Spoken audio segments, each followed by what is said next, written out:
While pastoring, I loved cars. I loved to drive. I still love driving.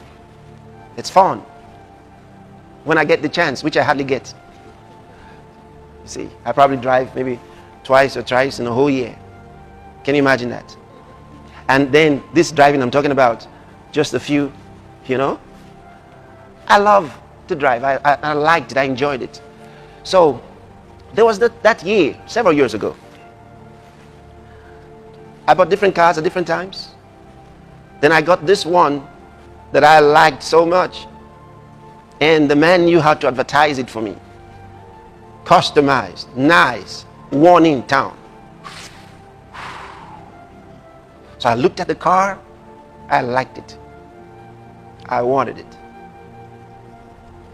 I was already buying, you know, this car or that car. Made no difference now. So I didn't need any consultations with the Spirit. You know, when you're already on cruise and there's nothing on the road, you just keep going. You don't try to, you just, everything is, so you don't prepare for emergencies. So it was gone. And that's the way I came to this car. And I liked it. No consultations. And I paid more for that car than any other 3 cars put together before then. I was excited. And it was not a brand new car. Yet I spent so much money on it because it was customized. Okay. I bought it and went home with it. Come out every day and clean it. Look at it shining. You wish you could drive it out and be outside at the same time and be looking at it. Anyway. One day, while it was still, you know, new, I'd only driven it out maybe to church once or twice. So it's just there because I had other cars. Okay. In this Monday, I believe it was, you know, you got this car, you're not driving, you know where to go. You have to look for somewhere to go. So I needed somewhere to go. So I said, okay, I'm going to buy fuel. And then from there, my mom was with my sister, and so I said I'll drive to see my mom, and then, you know, just go out. This was now around 6:30 p.m., so I'm going. That's the way I went out. Bought the fuel, filled the tank, and drove, heading for my sister's place to see my mom. Stopped on the way at this supermarket that I'd been to several times. I thought, okay, let me buy some things to take there. As I stopped, before I could come out of the car, another car stopped beside me, and some guys jumped out with guns. 2 of them in front of me, just releasing bullets into the air. They were just like, you know, it was fun for them. They just stood there. And the others came to the doors. One said, come down, move in, out. They were giving all kinds of commands. I didn't know where I was.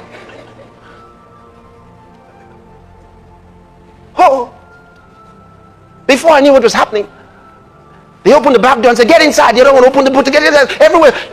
Come out. Where are you? I didn't know what happened to me. They were shouting so much. I didn't know which of them to obey. And the street was neat in seconds. They fled. The people fled. Then, for some reason, beyond explanation, I walked away from there. And it's like, you know, like they didn't see me. I don't know how, but I just walked away. I got out of there. The guy had opened the door and asked him to enter. And if you knew about how they used to steal those days, they'll ask the person to get into the boot, they'll carry the owner of the car away and drop him somewhere. You know, give him a ride, drop him somewhere. You know, if they didn't kill him. So, I just walked away. Into the house that was, you know, where the shop was. And they were still shooting, and then they drove the car away. Still unclear to me how I got out of that place. Now, my car was gone. I'm going to see my mom. Now I'm walking. I didn't even remember whether I was to buy anything anymore. The car was gone, the money, whatever, everything was gone. Now, as I walk down the street, and here's the reason for this story. As I walked down the street, all by myself, like this, a thought hit me. A moment ago, you're riding a big car. Now, you're walking in the street like anybody else, but you are the same person. At that moment, everything, every desire, every fascination with cars and all of those things left me. I lost interest in all those things instantly. It's like a miracle, something you can't explain. I lost interest in all of those things at once.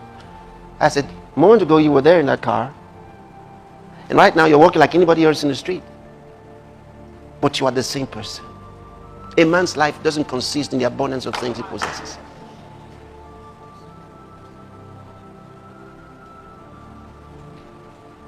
And this is so important. Of course, on Wednesday nights, what I was about telling the congregation what had happened to me, how the car was gone, is I was telling them what happened, just about explaining. Someone came up the platform with a paper, they had found the car. So I announced to them they had found the car, but I wouldn't drive that car again. I'd lost interest. I wish that I knew how to lose that interest earlier.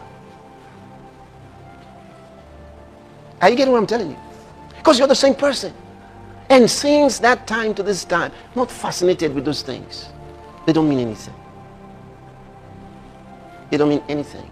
You're the same person. You're the same person.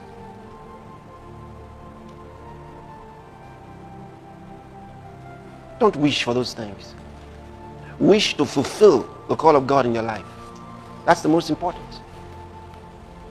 Have a different kind of desire. Nothing in this world satisfies. Nothing. Nothing. And you see, God will bless you faster than you can make releases. Let me put it this way, because sometimes when we talk like this, there are those who say to us, but if you keep giving, you may never have anything. You just keep giving and then you never have. The point is this: what God doesn't want is for anything to have you. We give. I give all the time. But the thing is this: I am unable to catch up with God. Before I have time to make my calculations, He's beaten my figures. And in everything.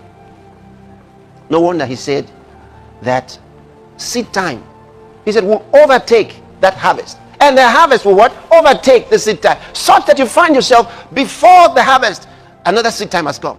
And while you are still